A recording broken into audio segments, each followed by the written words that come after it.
صلی اللہ تعالی علی خیر خلقہ سیدنا مولانا محمد وعلی آلہ واصحابہ اجمعین۔ اما بعد، قرآن کریم کی دعاؤں کا سلسلہ چل رہا ہے، تو یہ ایک اور دعا ہے جو سورہ بنی اسرائیل میں آئی ہے،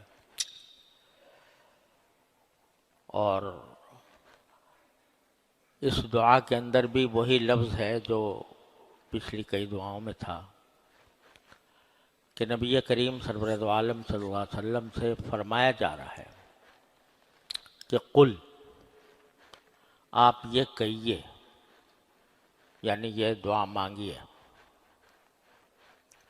اور جیسا کہ پہلے بھی میں نے عرض کیا تھا کہ وہ دعائیں جو خود اللہ جل جلالہ نے اپنے کلام میں ذکر فرمائیں اور ہمیں آپ کو حکم دیا کہ یہ کہو،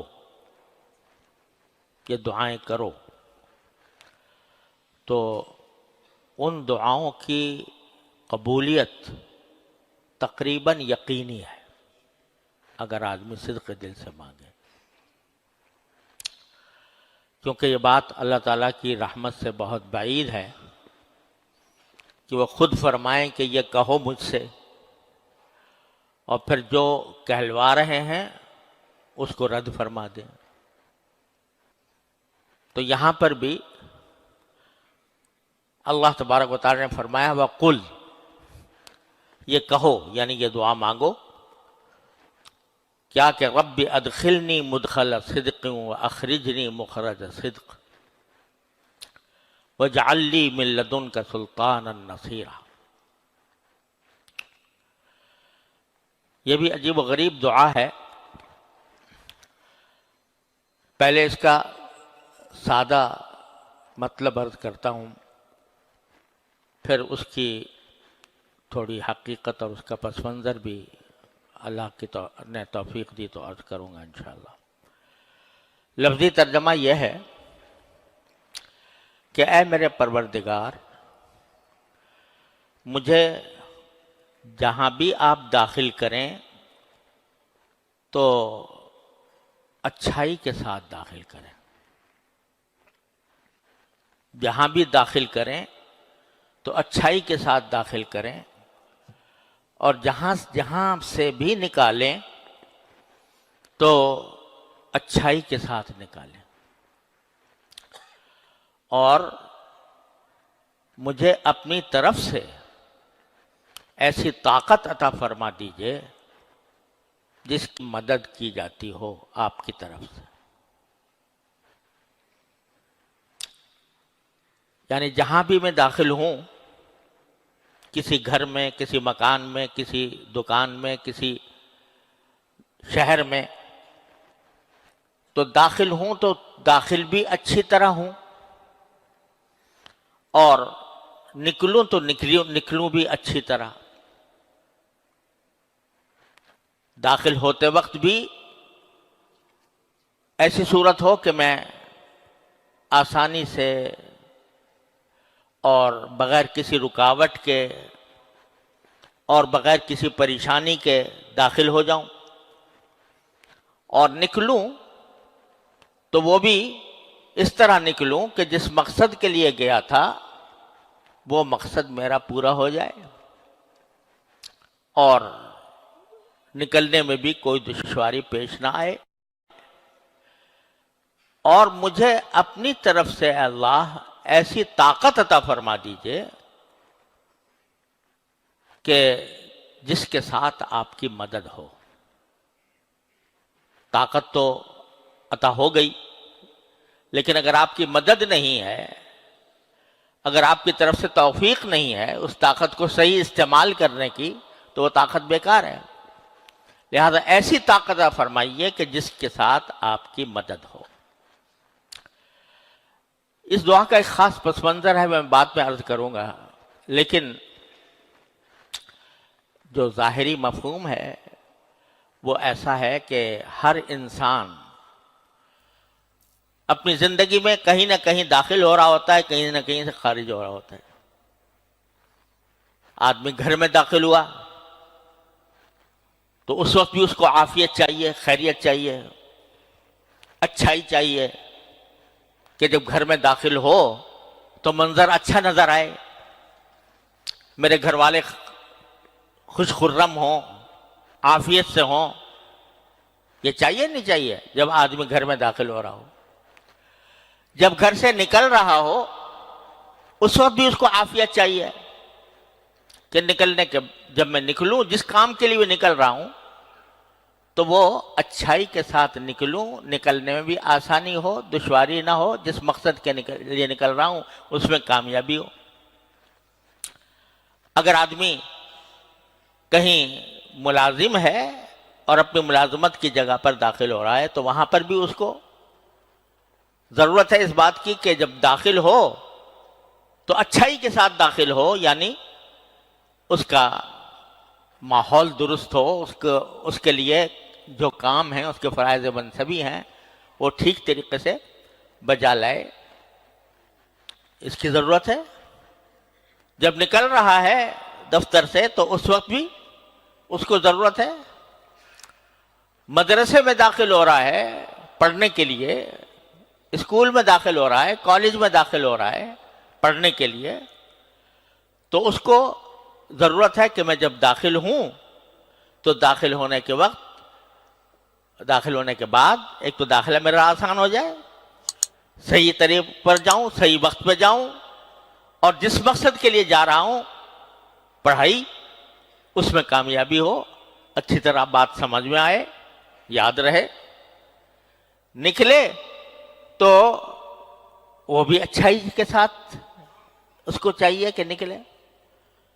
ہسپتال میں داخل ہو رہا ہے علاج کے لیے تو کیا چاہیے کہ اچھائی کے ساتھ داخل ہو، کوئی اچھا ڈاکٹر مل جائے، اچھا معالج مل جائے، اس کے دل میں اللہ تبارک و تعالی صحیح دوا ڈال دے، اور صحیح دوا ڈال کر وہ میرے لیے مؤثر بھی ہو جائے، مفید بھی ہو جائے.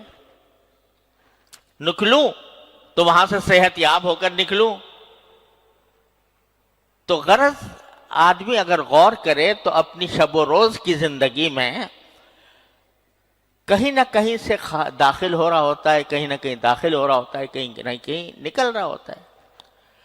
تو ایک ایسی عام اور جامع دعا اللہ تبارک و تعالیٰ نے تلقین فرما دی کہ جب بھی کسی چیز میں داخل ہو رہے ہو تو یہ دعا مانگ لیا کرو: رب ادخلنی مدخل صدق واخرجنی مخرج صدق واجعل لی من لدنک سلطانا نصیرا.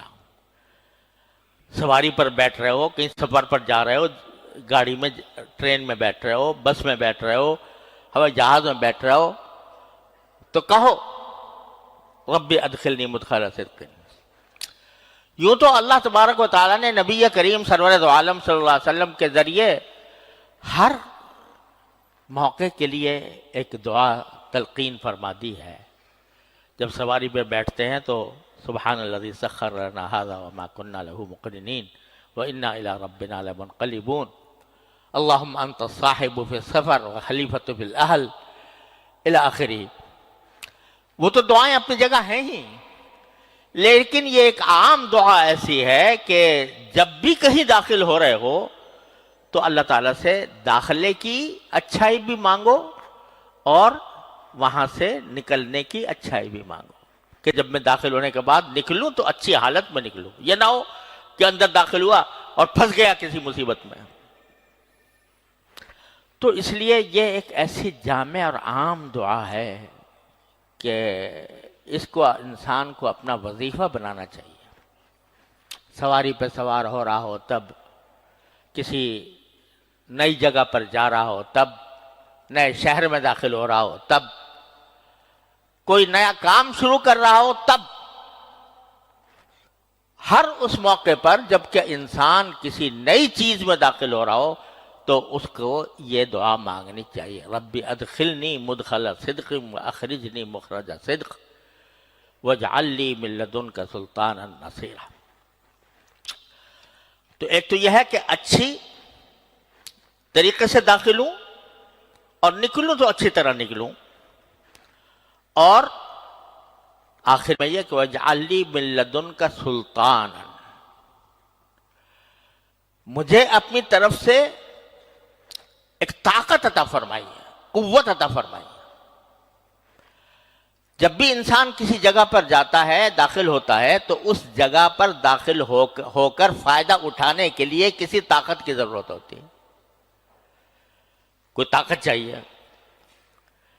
آپ فرض کرو کہ کسی ہسپتال میں داخل ہو رہے ہو تو اتنی طاقت ہونی چاہیے کہ بھئی وہاں تک پہنچ جاؤ، اتنے پیسے ہونے چاہیے کہ اس کی ادائیگی کر دو، ڈاکٹر تک تمہاری رسائی ہو جائے. طاقت ہونی چاہیے، ہر چیز میں طاقت کی ضرورت ہے. لیکن کوئی طاقت اس وقت تک کارآمد نہیں ہوتی جب تک کہ اللہ جل جلالہ کی مدد اس کے ساتھ شامل نہ ہو. بڑا کاڑیل جوان ہے، طاقتور ہے، قوت سے بھرپور ہے، لیکن اللہ جل جلالہ کی توفیق نہ ہو تو وہ اس کی طاقت بیکار ہے، کوئی فائدہ مند نہیں ہو سکتی. لہذا صرف طاقت نہیں مانگی کہ طاقت دے دیجئے، بلکہ ایسی طاقت دیجئے جس کے ساتھ آپ کی مدد ہو. یہ سکھا دیا، اس میں اللہ تعالیٰ نے یہ سکھا دیا کہ کبھی بھی اپنی طاقت پر اکڑو نہیں. وہ طاقت تمہاری جسمانی طاقت ہو، ذہنی طاقت ہو، علمی طاقت ہو، کوئی بھی طاقت ہو، اس پر اگر اترا گئے کہ میں تو بڑا طاقتور ہوں اور میں ساری دنیا کا مقابلہ کر سکتا ہوں، اگر تم اس پر اترا گئے کہ یہ میرا کمال ہے، میری طاقت ہے، میری قوت ہے، تو وہ قوت اور طاقت سب ہوا ہو جائے گی. اس وقت تک کارآمد نہیں جب تک کہ اللہ جل جلالہ کی مدد نہ ہو. یہ ہم طالب علموں کے لیے بھی بڑا عظیم سبق ہے کہ اگر ہم طالب علم، ہمیں کچھ اللہ نے استعداد دے دی ہے پڑھنے کی، لکھنے کی، مطالعہ کرنے کی، تو اگر اس پر گھمنڈ ہو گیا کہ میں پڑھا لکھا ہوں، میں تعلیم یافتہ ہوں، میں بڑا عالم ہوں، میں بڑا علامہ ہوں، اور اس گھمنڈ کے ساتھ تم نے اپنے استعداد کو استعمال کرنا شروع کیا، تو اللہ بچائے وہ اللہ تبارک و تعالیٰ کو بہت ناپسند ہے. اس کے ساتھ اللہ کی مدد نہیں ہوتی. پھر وہی علم انسان کو پتہ نہیں کہاں گمراہی کی وادیوں میں اٹھا کر لے جاتا ہے. اور اگر علم پر ناز نہ ہو، گھمنڈ نہ ہو، اور یہ استحضار دل میں ہو کہ جو کچھ ہے اللہ جل جلالہ کی عطا ہے، میرے پاس کوئی طاقت نہیں ہے، جب تک اللہ جل جلالہ کی مدد نہیں ہوگی اس وقت تک میرا یہ علم کارآمد نہیں ہوگا. ایسا شخص جب حق کی طلب میں، حق کی تلاش میں جب نکلتا ہے تو اس کو اپنے علم پر گھمنڈ نہیں ہوتا، اس کو رجوع اللہ کی توفیق ہوتی ہے. اس کو یہ توفیق ہوتی ہے کہ اللہ، یہ مسئلہ میرے سامنے آ گیا ہے، اے اللہ آپ ہی اپنی رحمت سے مجھے حق کی ہدایت عطا فرمائیے. ارنا الحق حقا وارزقنا اتباعہ وارنا الباطل باطلا وارزقنا اجتنابہ. حضرت علامہ ابن تیمیہ رحمۃ اللہ علیہ بڑے درجے کے بڑے علماء میں سے تھے. ان کے علم کا کوئی انکار نہیں کر سکتا، اختلاف ان سے کیا جا سکتا ہے، لیکن ان کے علم میں کسی کو کوئی کلام نہیں. حضرت شاہ صاحب کی بارے میں نے اپنے والد ماجد رحمۃ اللہ علیہ سنا، حضرت علامہ انور شاہ صاحب کشمیر رحمۃ اللہ علیہ سے، کہ اتنا اونچا مقام ہے ان کا علم میں کہ اگر کوئی اس کی طرف اٹھا کر دیکھے ٹوپی گر جائے. یہ فرماتے تھے اتنا بڑا علامہ. لیکن جب کسی مسئلے کی تحقیق کی ضرورت ہوتی تو پہلے یہ پڑھتے تھے کہ اللہم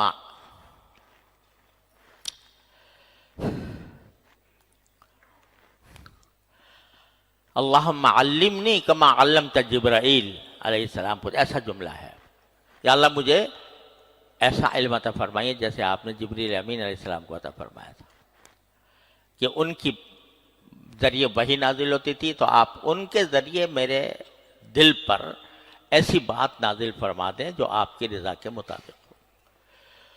تو جس کو گھمنڈ ہوتا ہے وہ اس کو رجوع اللہ کی بھی توفیق نہیں ہوتی. وہ تو اپنے علم پر ناز کر کے وہ چلتا ہے کہ مجھے سب آتا ہے اور سب میں نکال کے لے جاؤں گا. لیکن جس کو رجوع اللہ کی توفیق ہوتی ہے تو وہ ہوتا ہے سلطانا نصیرا، کہ وہ قوت ایسی ہے جس کے ساتھ اللہ جل جلالہ کی مدد ہے. تو عجیب دعا ہے یہ، رب ادخلنی مدخل صدق واخرجنی مخرج صدق واجعل لی من لدنک سلطانا نصیرا. یہ تو اس کا سادہ سا مطلب میں نے آپ کے سامنے عرض کر دیا، اور اصل مقصود یہی ہے کہ ہم اس دعا کو اپنا وظیفہ بنائیں. مختلف اپنی زندگی کے مراحل میں اس کو اپنا وظیفہ بنائیں. رب ادخلنی مدخل صدق واخرجنی مخرج صدق واجعل لی من لدنک سلطانا نصیرا.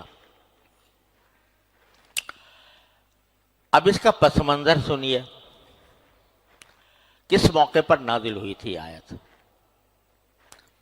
یہ آیت نازل ہوئی تھی اس وقت جب رسول کریم سرورت عالم صلی اللہ علیہ وسلم نے ہجرت کا ارادہ فرمایا تھا مدینہ منورہ کی طرف.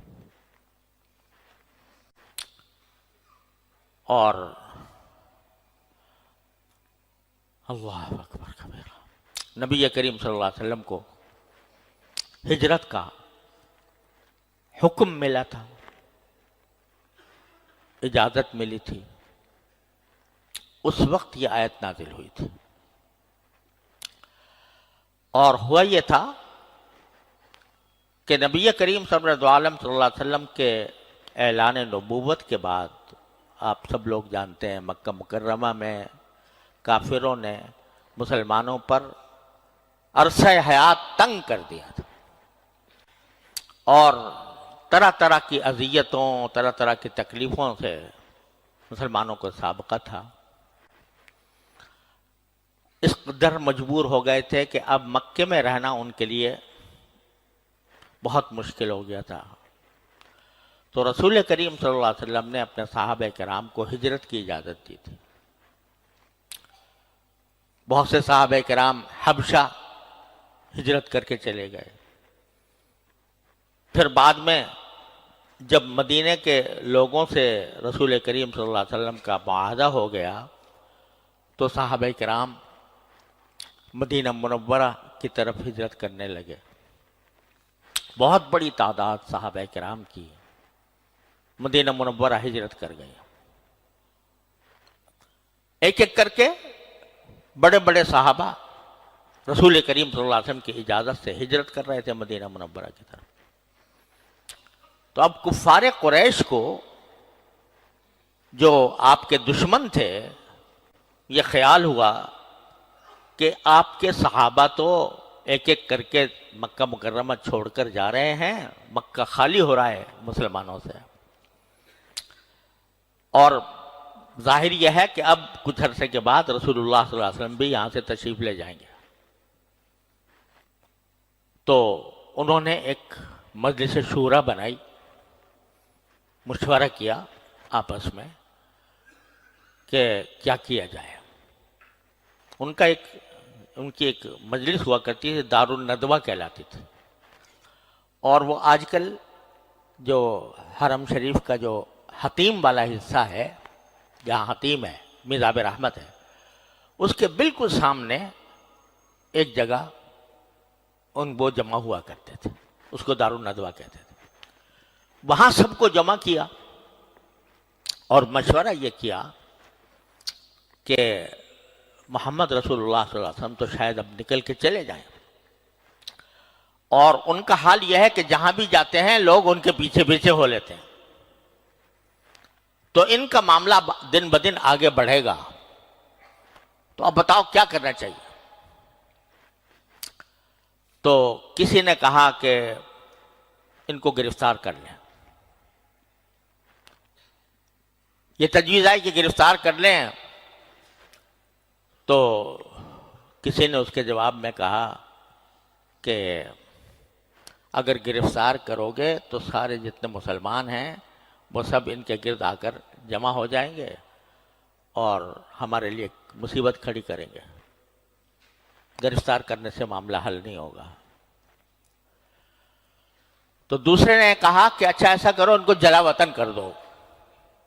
مطلب یہ کہ بس ان کو یہاں سے نکال دو، کسی دوسرے ملک میں بھیج دو، وہاں جا کر رہیں تو ہم ان کے دین سے محفوظ ہو جائیں گے. تو اس کے جواب میں دوسرے نے کہا کہ بھئی یہ تو ہم اس لیے تو جمع ہوئے ہیں کہ ان کو اگر کہیں باہر جائیں گے تو ان کے گرد بہت سے لوگ جمع ہو جائیں گے اور یہ اپنا دین پھیلانے میں ان کو اور مدد ملے گی، تو اس سے تو کچھ فائدہ نہیں. تو تیسرے نے کہا کہ بھئی پھر ایسا کرو، اب اور کوئی راستہ نہیں ہے، ان کو قتل کر دو.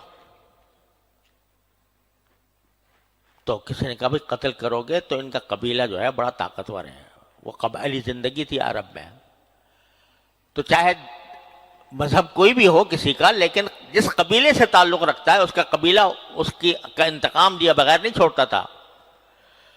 تو حضور اقدس صلی اللہ علیہ وسلم کا قبیلہ تھا بنو عبد مناف.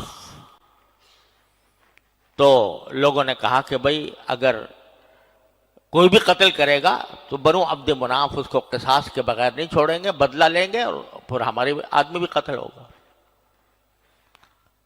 تو چوتھے نمبر پر ایک شخص نے کہا جس کے بارے میں بعض روایات میں یہ آتا ہے کہ وہ شیطان تھا، ابلیس، جو کسی نجدی شخص کے بھیس میں اس مجلس کے اندر موجود تھا. بعض روایات میں یہ ہے، واللہ عالم. بہرحال اس نے تجویز یہ پیش کی کہ بھائی میں آپ لوگ جتنی بھی باتیں کر رہے ہو اس سے کچھ فائدہ نہیں ہوگا، نہ گرفتار کرنے سے فائدہ ہوگا، نہ جلا وطن کرنے سے ہوگا، نہ تنہا قتل کرنے سے ہوگا. ایسا کرو کہ جتنے قبائل ہیں مکے میں ان میں سے ہر ایک قبیلے میں سے ایک ایک نوجوان کو کا انتخاب کرو، اور انتخاب کر کے ہلہ بول دو ایک دم سے جا کر نبی کریم صلی اللہ علیہ وسلم کے اوپر. سارے قبائل کے نوجوان مل کر حملہ کریں رسول کریم صلی اللہ علیہ وسلم پر اور آپ کو معاذ اللہ قتل کر دیں اکٹھے. جب قتل کرنے میں اتنے سارے قبیلے داخل ہوں گے تو بنو عبد مناف کس کس سے قصاص لیں گے، کس کس کا انتقام لیں گے. لہذا جب اکٹھے قتل ہوں گے، قتل کیے جائیں گے، تو بنو عبد مناف میں یہ طاقت نہیں ہوگی کہ وہ سب سے قصاص لیں. تو یہ تجویز جو ہے سب لوگوں کو بڑی پسند آئی کہ بھائی پھر ایسے ہی کرو. جتنے قبیلے تھے ان میں سے ایک ایک نوجوان کو لیا گیا اور بڑے بڑے سردار جو تھے وہ بھی ساتھ شامل ہوئے. ابو جہل بھی تھا اس میں، امیہ بن خلف بھی تھا، وغیرہ وغیرہ بہت سے سردار تھے. انہوں نے کہا پھر آج ہم رات کے وقت میں یہ کام کریں گے کہ آپ کے گھر کا محاصرہ کر کے پھر ہم آپ کو قتل کریں گے. نبی کریم سرورت عالم صلی اللہ علیہ وسلم گھر میں رات کو تشریف لے گئے تو دیکھا کہ چاروں طرف سے محاصرہ ہوا ہے کافروں کا. تو آپ نے پہلا کام یہ کیا کہ حضرت علی رضی اللہ تعالیٰ عنہ کو بلایا، اور باوجود کہ لوگ رسول کریم صلی اللہ علیہ وسلم کے دشمن تھے مگر آپ کو صادق اور امین سب مانتے تھے، لہذا لوگ امانتیں لا لا کر رکھوایا کرتے تھے رسول کریم صلی اللہ علیہ وسلم کے پاس. کہ ان سے زیادہ امانت دار کوئی اور ہے نہیں، انہی کے پاس رکھوائیں، جب ضرورت ہوگی ان سے لے لیں گے۔ تو آپ پر ہجرت سے پہلے یہ بوجھ تھا کہ میں امانتیں اپنے امانت داروں کو پہنچاؤں۔ آپ ذرا اندازہ فرمائیے، کافر ہیں، خون کے پیاسے ہیں، محاصرہ کر رکھا ہے، قاتلانہ حملہ کرنے کے لیے تیار ہیں، مگر جو امانتیں رکھی ہیں ان کی فکر اپنی جان سے زیادہ ہے۔ تو آپ نے حضرت علی کو بلا کر وہ ساری امانتیں دی اور کہا کہ میں جب چلا جاؤں گا تو یہ ساری امانتیں لوگوں تک پہنچا دینا، اور ساتھ میں یہ فرمایا کہ تم میرے بستر پر لیٹ جاؤ، یہاں سو جاؤ، اور ڈرنا نہیں، تو میں انشاءاللہ کوئی بال بیکا نہیں کر سکے گا۔ تو حضرت علی رضی اللہ تعالیٰ عنہ اتنے بڑے بہادر شخص، لیکن اس وقت تک حکم یہ نہیں آیا تھا کہ کافروں کے اوپر حملے کرو، جہاد کرو، ان کو قتل کرو، یہ حکم ابھی تک نہیں آیا تھا مکی زندگی میں۔ یہی حکم تھا کہ کوئی ہاتھ اٹھائے تو جواب نہ دو، کوئی تلوار اٹھائے تو جواب نہ دو، صبر کرو صبر کرو صبر کرو۔ 13 سال تک یہی حکم آتا رہا ہے، وَاصْبِرْ وَمَا صَبْرُكَ إِلَّا بِاللَّهِ۔ ورنہ حضرت علی جیسا انسان، اللہ تعالیٰ نے ان کو شجاعت، قوت، طاقت سب کچھ دی تھی۔ شاید اگر اکیلے بھی نکل جاتے تو سارے معاشرے والوں کو بھگا دیتے، لیکن اللہ کا حکم تھا کہ ابھی نہیں، ابھی تلوار نہیں اٹھانی۔ حضرت علی کو لٹا دیا بستر پر، اور خود رسول کریم صلی اللہ علیہ وسلم گھر سے باہر نکلے، جبکہ محاصرہ کیا ہوا ہے لوگوں نے، نکلے اور زبان مبارک پر یہ آیات تھیں، وَجَعَلْنَا مِن بَيْنِ أَيْدِيهِمْ سَدًّا وَمِن خَلْفِهِمْ سَدًّا فَأَغْشَيْنَاهُمْ فَهُمْ لَا يُبْصِرُونَ، یا سورہ یاسین کی آیت کہ ہم نے، قرآن کریم نے اس سورہ یاسین میں فرمایا کہ ہم نے ان کے سامنے بھی ایک دیوار کھڑی کر دی ہے اور ان کے پیچھے بھی ایک دیوار کر دی ہے، ان کی آنکھوں پر پردہ ڈال دیا ہے، وہ ان کو نظر کچھ نہیں آ رہا۔ یہ آیت پڑھ کر رسول کریم صلی اللہ علیہ وسلم باہر نکلے، سارا محاصرہ کیے ہوئے تھے ابو جہل، ابو لہب اور امیہ ابن خلف اور کون کون بڑے بڑے سردار، کسی کو پتہ ہی نہیں چلا، اور رسول کریم صلی اللہ علیہ وسلم وہاں سے نکل آئے اور نکل کر سیدھے حضرت صدیق اکبر کے گھر پر گئے رضی اللہ تعالیٰ عنہ، کیونکہ حکم یہی تھا کہ وہ رفاقت کا شرف صدیق اکبر رضی اللہ تعالیٰ عنہ کو حاصل ہوگا۔ تو حضرت صدیق اکبر کے گھر پر پہنچے، اس دوران یہ آیتیں نازل ہوئی تھیں، ایک سورہ انفال میں ہے غالباً، وَإِذْ يَمْكُرُ الَّذِينَ كَفَرُوا لِيُثْبِتُوكَ أَوْ يُقْتُلُوكَ أَوْ يُخْرِجُوكَ۔ وہ وقت یاد کرو کہ تمہارے یہ کافر لوگ آپس میں تدبیریں کر رہے تھے۔ کیا تدبیر کر رہے تھے؟ کہ آپ کو گرفتار کر لیں، یا آپ کو قتل کر دیں، یا آپ کو جلا وطن کر دیں، یخرجوکا۔ وہ تو یہ تدبیریں کر رہے تھے، لیکن اللہ تعالیٰ اپنی تدبیر کر رہا تھا، واللہ خیر الماکرین۔ اللہ تعالیٰ کی تدبیر تو سب پہ بالا ہے۔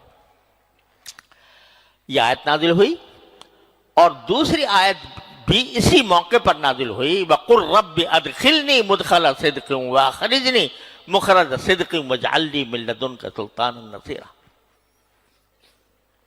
کیا اس موقع پر یہ آیت پڑھو، کہو ربی ادخلنی مدخل صدق واخرجنی مخرج صدق۔ اب ذرا غور فرمائیے کہ اللہ جل جلالہ کو تو مدد کرنی تھی اپنے پیغمبر کی، محبوب پیغمبر صلی اللہ علیہ وسلم کی، تقدیر میں لکھا ہوا تھا، اور خود اس آیت جو نازل ہو رہی ہے اذ یمکر بک الذین کفروا، اس میں بھی اللہ تبارک و تعالیٰ نے واضح کر دیا تھا کہ ان کی ساری تدبیریں ناکام ہوں گی اور ہم تمہاری مدد کریں گے. سب کہہ دیا تھا کہ نہیں؟ یعنی ساری باتیں واضح تھیں کہ اللہ تبارک و تعالیٰ کو منظور یہ ہے کہ اپنے حبیب صلی اللہ علیہ وسلم کی مدد فرمائیں اور ان کو کفار سے نجات دلائیں. پھر بھی کہہ رہے ہیں کہ تم دعا مانگو.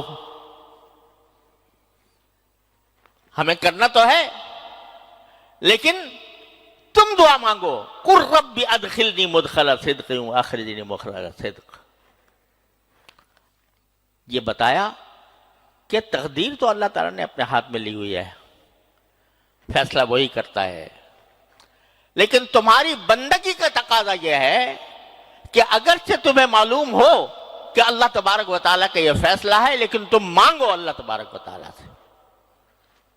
بندگی کا تقاضا یہ ہے کہ جب بھی کوئی مشکل پیش آئے مانگو اللہ تعالیٰ سے. اس سے ہمارے حضرت حکیم الامت مولانا تھانوی رحمۃ اللہ علیہ نے ایک بڑی عجیب بات فرمائی ہے.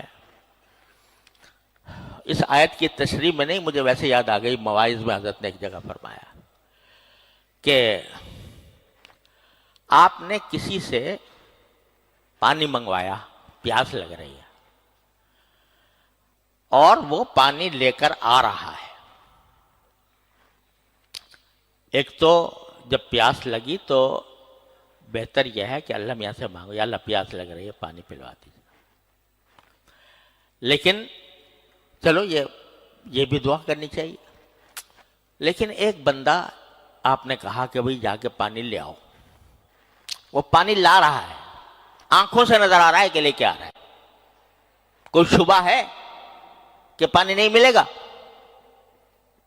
بظاہر کوئی شبہ نہیں.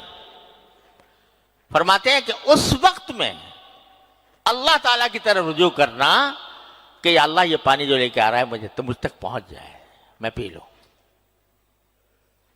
جب پکا یقین ہو انسان کو کہ یہ میرا مقصد حاصل ہو جائے گا، تب بھی اللہ تبارک و تعالیٰ کی طرف رجوع کرنا یہ بندگی کا تقاضا ہے. تو یہاں اس میں کوئی شبہ نہیں تھا کہ سرکار دو عالم صلی اللہ علیہ وسلم کفار کے شر سے محفوظ رہیں گے. اور آپ ویسے ہی تو نہیں نکل گئے تھے وہاں سے. جعلنا من بین ایدیہم سدا ومن خلفہم سدا فاغشیناہم فہم لا یبصرون پڑھتے ہوئے نکلے تھے. یقین تھا کہ انشاءاللہ آپ کامیاب ہوں گے اور ہجرت بھی کا عمل بھی پورا ہوگا. آپ مدینہ منورہ میں داخل بھی ہوں گے، مدینہ منورہ کے اندر داخل ہو کر آپ کا استقبال بھی کیا جائے گا اور مدینہ منورہ کے لوگ آپ کے تابع فرمان بھی بنیں گے. سب کچھ طے تھا. لیکن یہاں چلنے سے پہلے، ہجرت کے لیے روانہ ہونے سے پہلے یہ حکم دیا جا رہا ہے کہ قل رب ادخلنی مدخل صدق واخرجنی مخرج صدق. کہ تم رسول تو ہو لیکن پہلے ہمارے بندے ہو. عبدہ ورسولہ اشہد ان محمدا عبدہ ورسولہ. تمہاری تمام درجات ایک طرف، تمام تمہارے مراتب ایک طرف، لیکن تم ہمارے بندے ہو. یہ مقام سارے مقامات سے اعلیٰ ہے. سبحان الذی اسری بعبدہ لیلا من المسجد الحرام الی المسجد الاقصی. بندگی کا تقاضا یہ ہے کہ اس حالات میں بھی جبکہ تمہیں پکا یقین ہے کہ ہم تمہاری مدد کریں گے تب بھی مانگو ہم سے. یہ بات کسی محبت والے ہی کی سمجھ میں آ سکتی ہے جس کے دل میں عشق کی بھٹی سلگ رہی ہو. اس کا لطف وہی جانتا ہے. بندگی جو عشق کا بھی ایک اعلیٰ درجہ ہے. تو آدمی تصور کرے تو جھوم جاتا ہے کہ اپنے پیارے نبی، محبوب نبی صلی اللہ علیہ وسلم کا سارا انتظام کر رکھا ہے اللہ میاں نے، سارا انتظام کیا ہوا ہے۔ آنکھوں پر پردے پڑ جائیں گے، غار ثور میں جا کر ٹھہریں گے تو وہاں مکڑی جالا تن دے گی، کبوتر انڈے دے دیں گے، اور جاہلیت کے لوگ وہاں تک پہنچیں گے، مگر یہ دیکھ کر کہ مکڑی نے جالا تنا ہوا ہے واپس لوٹ جائیں گے۔ آپ کو پہلے سے ایک رہبر ملا ہوا تھا، رہبر کے ساتھ آپ کا تعلق قائم ہو گیا تھا، وہ آپ کو لے کر جائے گا، ایسے راستے سے لے کے جائے گا کہ جو عام راستے سے ہٹا ہوا ہے۔ مدینے والے استقبال کر رہے ہوں گے، لڑکیاں اور لڑکے وہاں پر یہ ترانے پڑھ رہے ہوں گے کہ طلع البدر علینا من ثنیات الوداع، سارا منظر اللہ کے سامنے، اور اللہ تعالیٰ نے سب کچھ طے کر رکھا تھا۔ لیکن طے کرنے کے باوجود حضور سے یہ حکم ہے، کہو رب ادخلنی مدخل صدق واخرجنی مخرج صدق واجعل لی من لدنک سلطانا نصیرا۔ اللہ اکبر۔ چنانچہ رسول کریم صلی اللہ علیہ وسلم نے دعا مانگی، رب ادخلنی مدخل۔ اب ذرا ایک بات اور سنو، سمجھنے کی ہے کہ ترجمہ جب میں نے کیا تھا اس آیت کا تو یہ کیا تھا کہ اے پروردگار، اور یہاں یہ بھی بات قابل غور ہے کہ اللہم نہیں کہا۔ عام طور سے جب دعا کی جاتی ہے تو کیا کہتے ہیں؟ اللہم، اے اللہ ایسا کر دیجئے، لیکن یہاں اللہم کے بجائے کیا؟ ربی، اے میرے پروردگار، اے میرے پروردگار۔ اللہ تبارک و تعالیٰ کا سے دعا کرنا اللہم کہہ کر یہ بھی منقول ہے، اور یہ بھی ایک بہت اچھا طریقہ ہے باری تعالیٰ کے اسم ذات کا حوالہ دے کر مانگنا۔ یہ ایک عمومی قسم کی دعا ہے، لیکن جب کوئی بندہ کہتا ہے ربی، یہ ایسے ہی جیسے کوئی باپ سے کہے ابو، یعنی میرا جو تعلق ہے اللہ آپ سے وہ کاہے کا ہے؟ وہ ربوبیت کا ہے۔ میں اس ربوبیت کے تعلق کا حوالہ دے کر آپ سے مانگتا ہوں، جیسے رب ارحمہما کما ربیانی صغیرا۔ یہاں بھی ربی ادخلنی، اے میرے پروردگار جس نے مجھے پالا، جس نے مجھے پوسا، جس نے مجھے نوازا، آپ کی ان نوازشوں کا حوالہ دے کر یہ دعا مانگتا ہوں کہ ادخلنی مدخل صدق واخرجنی مخرج صدق۔ ایک بات تو یہ، دوسری بات یہ کہ جب میں نے اس کا ترجمہ کیا تھا تو یہ کہا تھا کہ جہاں بھی داخل ہوں اچھائی کے ساتھ داخل ہوں، اور جہاں سے نکلوں اچھائی کے ساتھ نکلوں۔ یہ اچھائی کا لفظ جو میں نے بول دیا تھا یہ سادہ طریقے سے سمجھانے کے لیے بول دیا تھا، لیکن قرآن کریم میں جو لفظ استعمال کیا ہے وہ کیا ہے؟ مدخلہ صدق۔ اگر وہی بات ہوتی جو میں نے کہی تھی کہ اچھائی کے ساتھ داخل، تو کیا کہتے ہیں؟ ربی ادخلنی مدخلا حسنا ومخرجا حسنا، اچھا داخل ہونا، اچھا نکلنا، یہ کہتے نا۔ لیکن لفظ کیا استعمال کیا؟ ادخلنی مدخلا صدق واخرجنی مخرجا صدق۔ اب یہ لفظ ایسا استعمال کیا ہے کہ اس کو میں اردو زبان میں میں کیا کوئی اور بھی اردو زبان میں اگر پوری طرح منتقل کرنا چاہے منتقل کر نہیں سکتا۔ لفظی معنی اگر زیادہ کرو گے تو یہ کہ اللہ مجھے سچائی کے ساتھ داخل کر دیجئے، سچی جگہ پر داخل کر دیجئے، سچی جگہ سے نکالیے، سچی جگہ سچے طریقے سے نکالیے۔ لفظ تو صدق کا ہے، لفظی معنی اس کے سچائی کے اردو میں بولتے ہیں ہم لوگ، لیکن قرآن کریم کی اصطلاح میں صدق بڑی عام چیز ہے۔ وہ صرف زبان کی سچائی نہیں، وہ صرف زبان سے سچ بولنے کا نام نہیں ہے، بڑا عام مفہوم ہے اس کا. کیا؟ اس کا ایک مفہوم یہ ہے کہ عمل کا صدق، ایک تو ہے قول کا صدق، زبان کا صدق کہ سچ بولے، جھوٹ نہ بولے. ایک ہے عمل کا صدق. عمل کا صدق یہ ہوتا ہے، عمل کی سچائی یہ ہوتی ہے کہ جو کام جس طرح کرنا چاہیے آدمی اسی طرح کرے،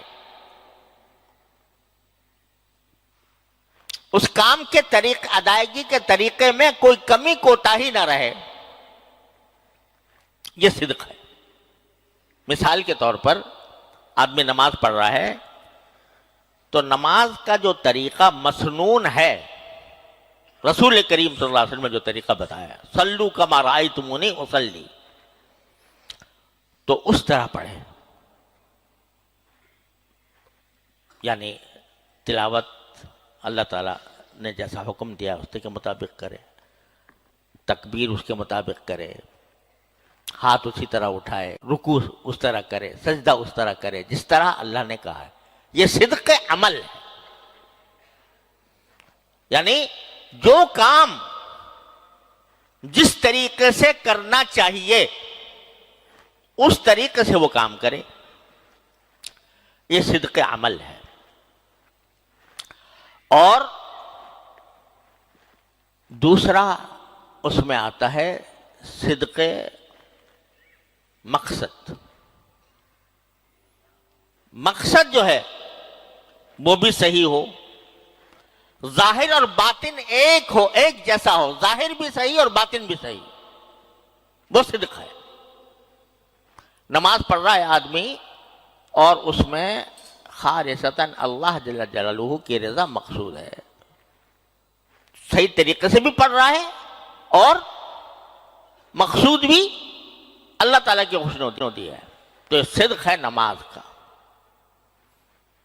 قرآن کریم نے صدق کی جگہ کا لفظ بہت جگہوں پر استعمال کیا ہے اور بڑے عام مفہوم میں استعمال کیا. فی مقعد صدق عند ملیک مقتدر، وہاں پر آخرت میں جب جائیں گے تو ایسی جگہ بیٹھیں گے جو صدق سے بھرپور ہوگی. یعنی جیسا ظاہر ہوگا ویسا ہی باطن بھی ہوگا، ایسی چیز ہوگی جیسی ہونی چاہیے. یہ سارے مفہوم صدق میں داخل ہیں.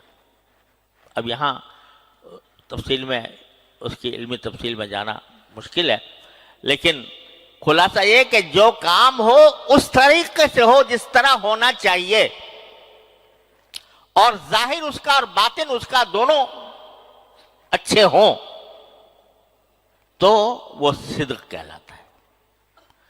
اللہ تعالیٰ نے یہاں پر حسن کا لفظ استعمال کرنے کے بجائے مقعد صدق فرمایا، جس میں اشارہ اس طرف ہے کہ اللہ مجھے جب داخل کریں، آپ مکہ مدینہ منورہ میں داخل فرمائیں تو وہ صدق کے ساتھ ہو. صدق کے ساتھ ہونے کے معنی یہ ہے جس طرح ایک اچھے طریقے سے داخل ہونا چاہیے اس طرح داخل ہوں. پھر اس داخل ہونے میں جو نیت ہونی چاہیے اللہ تعالیٰ کی رضا کرنے کی، وہ نیت بھی میری صحیح اور آپ کی رضا کے مطابق ہو. اور جو سب سے بڑی سچائی ہے، سب سے بڑا صدق ہے کہ بندہ اپنے آپ کو بندہ اور اللہ کو اپنا رب قرار دے کر داخل ہو تو وہاں جا کر میں آپ کی بندگی کا حق ادا کر سکوں. جس مقصد کے لیے جا رہا ہوں اس مقصد کے اندر مجھے کامیابی حاصل ہو. یہ ساری باتیں جمع ہیں مقادس اس میں مدخل صدق میں. تو ہم بھی جب کبھی یہ دعا کریں، کسی جگہ داخل ہوتے وقت دعا کریں، تو یہ سب تصور کریں کہ سچائی کے ساتھ داخل ہوں گا، یعنی سچائی کے ساتھ داخل ہو کر اللہ تبارک و تعالی جس طرح صحیح طور پر داخل ہونا چاہیے ویسا داخل ہوں، میرا ظاہر و باطن درست ہو، میری توجہ اپنے پروردگار کی خوشنودی کی طرف ہو، اس کی عبودیت کی طرف ہو، اس کی بندگی کی طرف ہو. یہ ساری چیزیں اس میں داخل ہیں. کیونکہ اردو میں کوئی اور لفظ مجھے نہیں ملا جو اس مفہوم کو ادا کر سکے، اس واسطے میں نے یہ کہہ دیا کہ بھائی اچھائی کے ساتھ داخل ہوں اور اچھائی کے ساتھ نکلیں. لیکن حقیقت میں جو لفظ قرآن کریم نے استعمال فرمایا ہے وہ اس سے بہت زیادہ عام. دیکھو قرآن کریم نے سورہ بقرہ کے اندر لیس البر ان تولوا وجوہکم قبل المشرق والمغرب، نیکی یہ نہیں ہے کہ تم نے مشرق کی طرف رخ کر لیا یا مغرب کی طرف رخ کر لیا، ولکن البر من آمن باللہ، ہے نا. ایک طویل فہرست اللہ تعالیٰ نے بتائی ہے. ایمان لاؤ، اللہ پر لاؤ، آخرت پر لاؤ، نبیوں پر لاؤ، اور مال کی محبت کے باوجود اس کو اللہ کے راستے میں خرچ کرو، اور بہت سی چیزیں بیان کی ہیں. یہ عمل کرو، یہ عمل کرو، یہ عمل کرو. جو لوگ یہ عمل کرتے ہیں ان کے بارے میں آخر فرمایا اولئک الذین صدقوا واولئک هم المتقون. یہ ہیں وہ لوگ، یہ سارے عمل کرنے والے جو صدق کی صفت کے حامل ہیں، جو سچے ہیں، یعنی بات کے سچے، کام کے سچے، عمل کے سچے، نیت کے سچے، عزم کے سچے. وَأُولَئِكَ هُمُ الْمُتَّقُونَ، اور وہی متقی. تو صدق بڑی عام چیز ہے. اللہ تعالیٰ اپنے فضل و کرم سے ہم سب کو عطا فرما دے. جو کام کریں وہ ٹھیک کریں، ٹھیک طریقے سے کریں، اور اس عمل کو اللہ کی رضا جوئی کے لیے کریں، اللہ تعالیٰ کی خوشنودی حاصل کرنے کے لیے کریں، اللہ تعالیٰ کی طرف رجوع کرتے ہوئے کریں. اب دیکھو اللہ تعالیٰ کی رضا اس میں ہے کہ آپ جو کوئی کام کرو اس کام کے سلیقے کے ساتھ کرو. یہ بھی اللہ تعالیٰ کی رضا کا ایک حصہ ہے. جو کام بھی کر رہے ہو. حضرت داؤد علیہ السلام کو اللہ تعالیٰ نے حکم دیا تھا کہ تم زرہیں بنایا کرو. وہ سینے پر جو زرہیں لگائی جاتی ہیں نا جنگ کے وقت میں، سینے کو حملے سے بچانے کے لیے، وہ زرہیں بنانے کا حکم دیا تھا. تو جب ان کو زرہ بنانے کا حکم دیا تو صاحب قدر فی السرد، یعنی جب زرہ کے حلقے بناؤ تو ناپ ناپ کر بناؤ. ایسا نہ ہو کہ ایک بڑا ہو گیا ایک چھوٹا ہو گیا، توازن کے ساتھ بناؤ. تو اللہ تبارک و تعالیٰ کو ہر وہ کام پسند ہے جو اس کے سلیقے کے ساتھ کیا جائے. بے ڈھنگے طریقے سے کام اللہ تعالیٰ کو پسند نہیں. تو عمل کا صدق یہ ہے کہ جو عمل کرنے جا رہے ہو اس عمل کو اسی طرح کرو جیسا کہ اس کے کرنے کا حق ہے.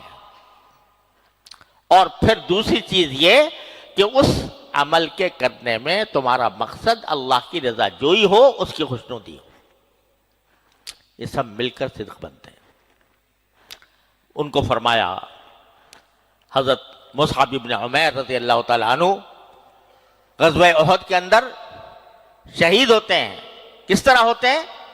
علم اٹھایا ہوا تھا، جھنڈا اٹھایا ہوا تھا، ایک ہاتھ کاٹ دیا گیا، کٹ گیا، کافر کے نے حملہ کیا، ایک ہاتھ کٹ گیا. تو جھنڈا تاکہ نہ گرے تو دوسرے ہاتھ میں پکڑ لیا، ایک ہاتھ چھوڑ دیا، ایک ہاتھ میں وہ ہاتھ بھی کاٹ دیا.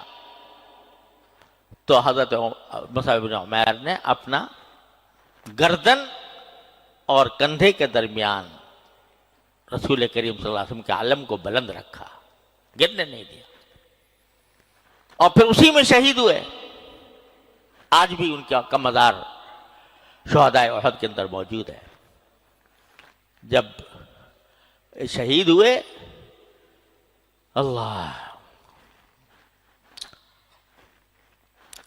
تو اللہ تبارک و تعالیٰ نے ان کی تعریف میں فرمایا، اور رسول کریم صلی اللہ علیہ وسلم نے وہ آیت پڑھی الذین صدقوا ما عاہدوا اللہ علیہ. یہ وہ لوگ ہیں جنہوں نے اللہ کے ساتھ جو عہد کیا تھا کہ ہماری جانیں بھی آپ کے حکم پر قربان ہیں، انہوں نے اپنے اس عہد کو سچا کر دکھایا، اس عہد کو سچا کر دکھایا۔ یہ صدق تھا کہ اپنی جان اللہ جل جلالہ کے حوالے کی تھی، اللہ کے دین کے حوالے کی تھی، وہ دے دی، جان دی ہوئی اسی کی تھی۔ حق تو یہ ہے کہ حق ادا نہ ہوا۔ اللہ اکبر۔ تو انہوں نے اپنے عہد کو سچا کر دکھایا، صدقوا ما عاہدوا اللہ علیہ۔ تو میرے بھائیوں اور بہنوں، ہم سب نے ایک عہد کر رکھا ہے اللہ تعالیٰ سے۔ کیا عہد کر رکھا ہے؟ لا الہ الا اللہ محمد رسول اللہ۔ یہ عہد ہے، یہ کوئی منتر نہیں ہے کہ منتر پڑھ لیا اور آدمی پھر فائر پروف ہو گیا۔ یہ ایک عہد ہے اللہ تبارک و تعالیٰ کے ساتھ، اللہ کے سوا کسی کا حکم نہیں،